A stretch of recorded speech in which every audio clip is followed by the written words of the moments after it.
السلام علیکم دوستو، میں ہوں اسلم عالم اور آپ دیکھ رہے ہیں گلف ایکسپرٹ۔ دوستو، آج کی ویڈیو میں آپ لوگوں کو بتاؤں گا کہ ایک چھوٹا موٹا بزنس قطر میں کیسے شروع کر سکتے ہیں، کمپنی کیسے اوپن کرتے ہیں۔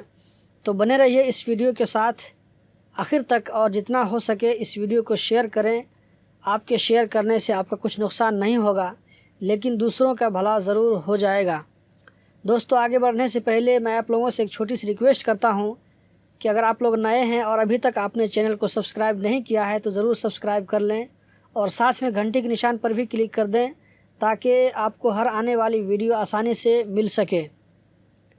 تو دوستو، کمپنی کیسے اوپن کرنا ہے، میں کوئی بہت بڑی کمپنی کے بارے میں نہیں بات کروں گا، بلکہ ایک چھوٹی سی کمپنی کے بارے میں بتاؤں گا جو کہ آپ کی محنت سے بعد میں بڑی ہو سکتی ہے۔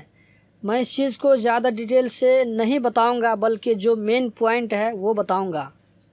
کمپنی کی دو قسمیں ہوتی ہیں، ایک مؤسسہ، اس میں پوری کی پوری ملکیت قطری کی ہوتی ہے، اکیلا وہ مالک ہوتا ہے، اور ایک قطری کو ایک ہی مؤسسہ ملتا ہے۔ دوسری قسم شریکہ ہے، شریکہ میں بھی ایک قطری کفیل ہو سکتے ہیں یا ایک سے زیادہ بھی ہو سکتے ہیں، 2، 3، 4 بھی ہو سکتے ہیں۔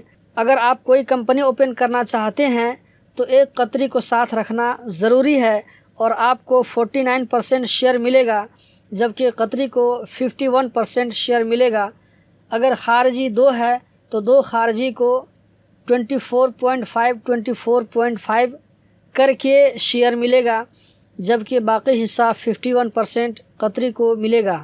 آپ چاہیں تو 2 خارجی میں 24 اور 25% کر کے بھی رکھ سکتے ہیں۔ قطری کو ہر حال میں 51% دینا پڑے گا، یہ چیز آپ کے CR میں لکھ کر آئے گا۔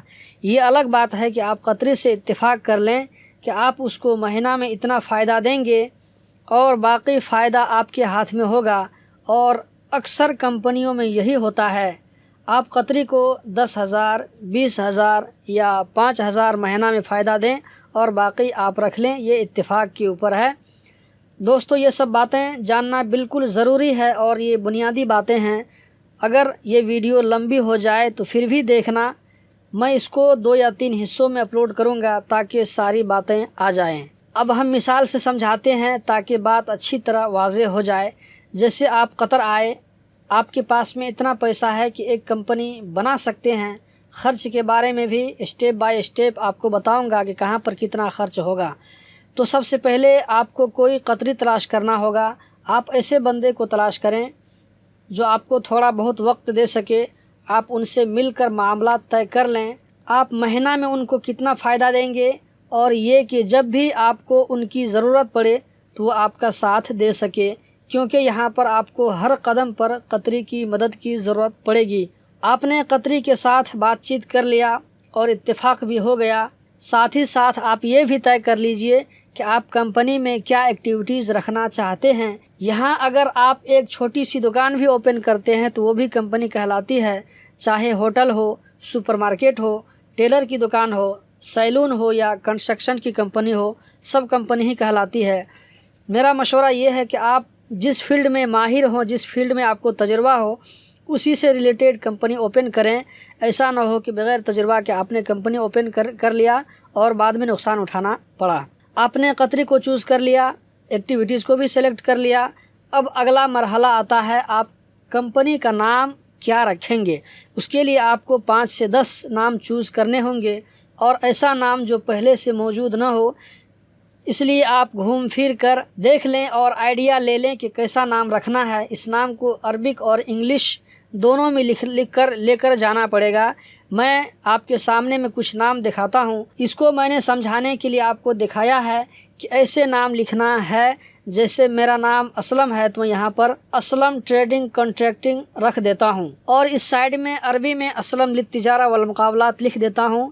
اس میں 2 نشات ہے، ایک ٹریڈنگ، دوسرا کنٹریکٹنگ۔ ٹریڈنگ سے آپ چاہیں تو دکان وغیرہ بھی چلا سکتے ہیں، جیسے ہارڈ ویئر کی دکان ہوتی ہے، اور کنٹریکٹنگ سے آپ بلڈنگ لائن میں کنسٹرکشن کا کام وغیرہ کروا سکتے ہیں، مین پاور سپلائی دے سکتے ہیں اور لے سکتے ہیں۔ اور بھی بہت ساری ایکٹیویٹیز ہیں، جیسے کلیننگ، ریل اسٹیٹ، لیموزین۔ ابھی سنا ہوں کہ لیموزین نہیں ملتا ہے، اسی طرح ٹرانسپورٹیشن بھی ہے. یہ سارے ایکٹیویٹیز ہیں، اس کے اوپر آپ کمپنی اوپن کر سکتے ہیں. آپ نے قطری چوز کر لیا، ایکٹیویٹیز بھی دیکھ لیا اور انگلش عربی نام بھی رکھ لیا. اب جو اگلا اسٹیپ ہے بلدیہ میں جا کر نام سبمٹ کرنے کا. کوئی بھی سبمٹ کر سکتا ہے، آپ بھی کر سکتے ہیں.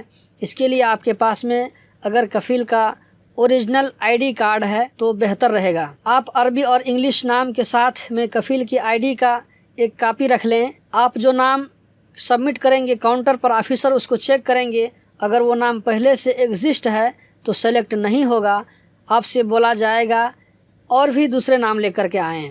پھر آپ دوسرے دن کچھ اور نئے ناموں کے ساتھ جاتے ہیں. اگر نام سلیکٹ ہو گیا تو آفیسر آپ کو ایک سرٹیفکیٹ دے گا. اس کی ویلیڈیٹی 3 دن ہوتی ہے. اور وہ پیپر کیسا ہوتا ہے انشاءاللہ میں اس کو آئندہ ویڈیو میں دکھاؤں گا اور یہ بھی بتاؤں گا کہ آگے کیا کرنا پڑتا ہے. دوستو میں مختصر کے ساتھ بتا رہا ہوں، پھر بھی ویڈیو لمبی ہو جاتی ہے. لمبی ویڈیو دیکھنا لوگ پسند نہیں کرتے ہیں. تو ملتے ہیں اگلی ویڈیو میں اور آگے میں بتاؤں گا کہ کیا کرنا ہے. دوستو اگر ویڈیو اچھی لگے تو پلیز لائک کر دینا اور دوستوں کے ساتھ شیئر کر دینا. اللہ حافظ.